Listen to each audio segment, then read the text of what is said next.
Today, we're tackling a really fascinating source file. It challenges, well, pretty much everything we think we know about biology, maybe even cosmology. We're talking about SCP-007, often called the Man with a World. Exactly. Our mission here is to unpack the details, the contradictions surrounding the subject, who's quite literally carrying a miniature planet inside him. And right off the bat, the file grabs your attention. The Foundation tags him as Euclid. Okay, Euclid class. So contained, but unpredictable, or just not well understood. Both, really. It signals we're dealing with something fundamentally mysterious, highly unpredictable, poorly understood. A biological, maybe even a temporal puzzle. It's hard to even picture. The files describe an adult male, looks normal mostly, 176 centimeters tall. Caucasian male, looks about 25, though he says he's 28, but that's the normal part. Right, because where his, abdominal organs and muscles should be, there's this sphere. A sphere, yeah, about 60 centimeters across, made of soil and water. It's visually jarring, to say the least, like a large beach ball residing in his torso cavity. The physical impossibility is just immediate. But let's get into the subject himself, because the contradictions start right there with his basic biology. They really do. Beyond the age discrepancy, which is minor, the physiology is where it gets strange. The first thing that jumps out, medically speaking, is he's not suffering, like at all. That's how the records state. Most of the expected flesh, organs, muscles in that area, gone. Replaced by this sphere. But no pain, no biological distress. How does the Foundation even explain how he's functioning, alive? The sources don't offer a conventional explanation. It just says he seems to suffer zero ill effects. His vital functions are normal somehow. He just operates outside known biological needs. Which leads to the whole food and water thing. He doesn't need them. Correct. Doesn't require sustenance to live. He's sustained by, well, we don't know what. But the file says he does eat and drink. He does, yeah. Observed, consuming both regularly. And that's another huge question mark. Where does it go? Completely unknown. Doesn't seem to exit his body conventionally and isn't needed for his survival. So, theories. Does it fuel the tiny planet inside him? Maybe. That's one hypothesis floated by staff. Yeah. Maybe sustaining the internal biome, the soil and water. Or maybe it's just dimensionally shunted somewhere else. Pure guesswork, though.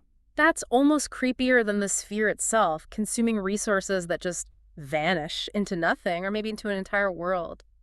Okay, let's talk identity, because that's another blank space, isn't it? Pretty much. He gave a name, it's redacted in the file, but when they checked records, nothing. No trace of this person ever existing. He's like a historical ghost. And this is where it gets really weird, bringing in that time element. He tried to prove who he was, gave them documents. Right, a social security number and a driver's license number. Looked official. And when they ran those numbers, the files note this bizarre temporal issue. Neither number had yet been allocated. Not fake numbers then, but future numbers. Exactly. Identification numbers reserved for a time that hasn't happened yet, according to the system. Oh, wow. Okay, so it's like buying a car today and the VIN is for a model coming out in 2075. Proof of identity from the future. It suggests something's very wrong with his timeline, or ours relative to him. Is he from the future? Did his documents somehow arrive early? We don't know. But despite all this existential weirdness, the guy himself is described as pretty normal. Remarkably so. Intelligent IQ measured at 128. Described as amiable, calm, almost unnervingly well-adjusted. He just sees this planet in his gut as a what? His words suggest he views it as a minor curiosity about his own body. And how did it get there? His explanation? Super casual. Basically, I just woke up one day and there it was. I don't have any idea how it got there. No stress, no panic, just, look at that. A small world in my abdomen. Like finding a weird freckle. Pretty much. That calmness is what makes the contents of his body even more staggering. We need to shift focus to that sphere now. Right, the world inside. It's more than just dirt and water. Definitely. It's 60 centimeters across, soil and water, yes. But crucially, the file notes it doesn't actually touch the sides of his body cavity. It's suspended, floating. Effectively, yes, like its own little contained universe. A pocket dimension, almost. And it mimics Earth. It's described as a miniature near duplicate. It has its own weather patterns, you can see, and even a tiny, negligible gravitational pull. He's carrying his own little weather system around. But it's not Earth, is it? Something's different. The geography, yeah. The continents, their arrangement, it doesn't match any known configuration in Earth's history. Not Pangea, not today, not any projected future layout. So alternate reality, or just a completely separate thing that happens to look similar. That's the implication. It solidifies the idea that this isn't just misplaced Earth history. Yeah. And it's alive. Microscopic organisms, the file says, like modern Earth. Resembling them, yes. Yeah. Suggests maybe a parallel biological track. Okay, microbes. But then it gets more complicated. Way more complicated. The real kicker, and what makes this a huge containment issue, is the presence of intelligent life. Wait, intelligent species? Plural. On the tiny planet inside him. 2 distinct intelligent species have been observed living on the surface of the sphere. That's mind-boggling. An entire developing civilization, or 2, inside a person. Have they tried contacting them? Not yet. Contact and communication haven't been established. Probably wise, given the delicate nature of their environment.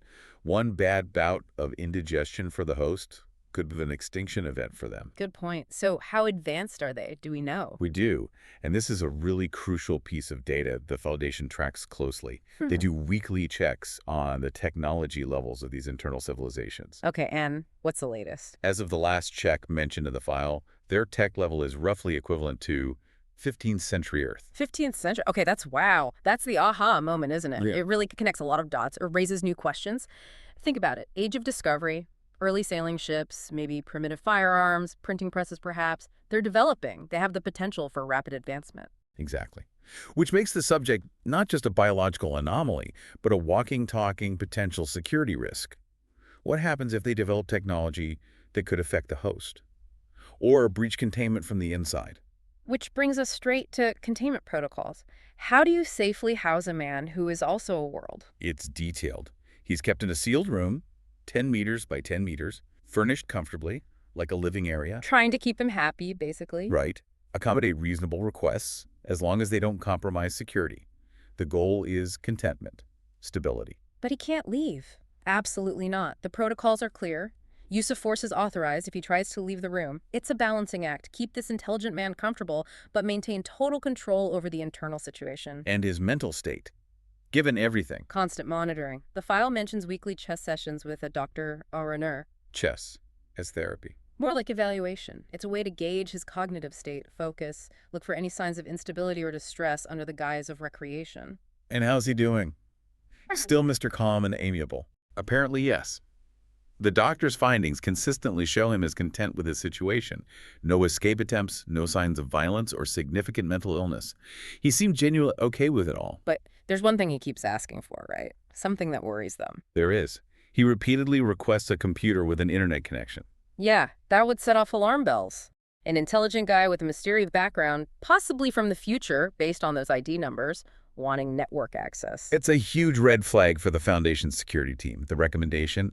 Absolutely not. Why specifically? What's the fear? The concern is compromise. Given his intelligence, and crucially those unallocated future ID numbers, access to global networks could be a disaster. Could he leverage future knowledge? Could he transmit data, intentionally or not? His very identity seems linked to an external security risk. Okay, let's pull this all together for you listening. We have this man. He's intelligent, seems nice enough, totally calm, but he has no traceable past, no need for organs, and he's carrying a miniature world inside him, populated by beings currently hitting their renaissance, technologically speaking. And the only proof of his identity he offers points to the future Social Security driver's license numbers that don't exist yet. He's a living paradox. Temporally displaced, it seems. Past and future all wrapped up in one biological anomaly. Walking around with the age of exploration happening in his gut while holding ID cards from tomorrow. It forces you back to that central question. We know the world inside is, technologically, like our 15th century. We know his identity documents are from the future. So what does that combination of past-era world inside, a future-era identity outside suggest? About him. Yeah. Where he's from, when he's from. Is he some kind of vessel? A time traveler whose mission went sideways? A biological experiment bridging eras? The file doesn't say. Just leaves you with that puzzle. A man simultaneously behind and ahead of our time. Something to definitely chew on until our next deep dive.